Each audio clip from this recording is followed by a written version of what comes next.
we work very hard to visit all the regional theaters we do casting for so that we actually see some of the talent in performance and not just an audition. It really helps inform our opinion about their talent for the future.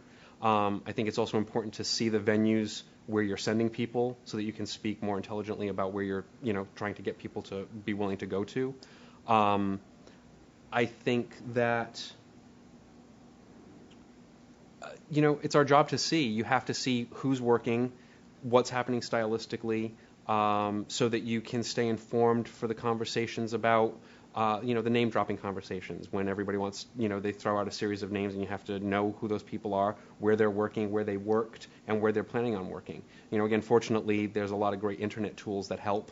Playbill.com is great. Backstage is another industry, standard that has information. As big of an industry as it is, it's also pretty small, and you hear water cooler talk very easily about who's doing what and how they're doing it. And then we just try and see as much theater in New York as we can of all levels, the Broadway level, the off-Broadway level, and then all the self-produced stuff in the smaller venues as well.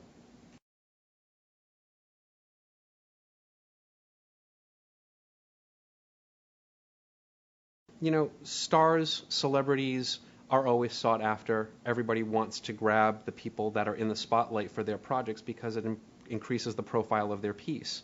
I think the commercial theater model that exists currently in New York is very indicative of that. There's more television and film-based personalities over the titles of shows in New York now, I think, than there have ever been. But at the same time, celebrities have always been doing commercials and working from one medium into the next. I think now there's just so many more available opportunities for people to cross-pollinate and to jump from a recording career to Broadway or jump from a film career back to their theater roots. And I think that functions at every level.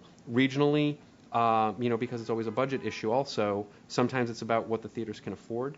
So maybe they might be able to bank one TV star or one recognized film star for one lead role in their season, and then that's an advertising marketing point of view that they can use.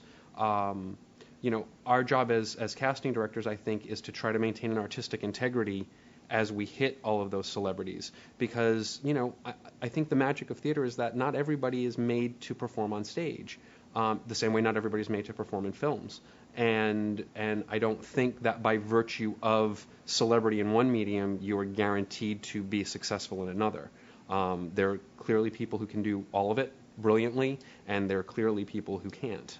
So I think our job is to try to, filter that out and help our directors stay in line with the art of the piece and not just the celebrity of the people in it. Because then the stars become what you're seeing, and it's not about the piece.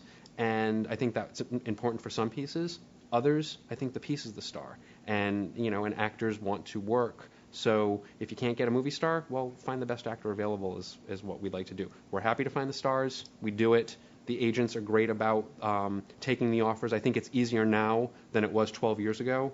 And in my office's experience, there was a theater we were casting for regionally, and this is going back, 10 or 12 years, and we hit a point where they were asking us just to find a lot of TV people. They really wanted TV people in their shows. And back then, there wasn't as much resource available to find out if, A, they sang, or then nobody wanted to jump out of television world to go do, stock theater in, a second-tier city cross-country. Unless they had some, burning desire to play that role. So it was harder back then. I think now everyone's doing it, so then it's easier to get it done, and people are more open to hearing about it. And we've been able to attach a very high-profile person to this one project, and we're in talks with several others. So it's a little bit more of a known line, from beginning to end to attach celebrities at this point.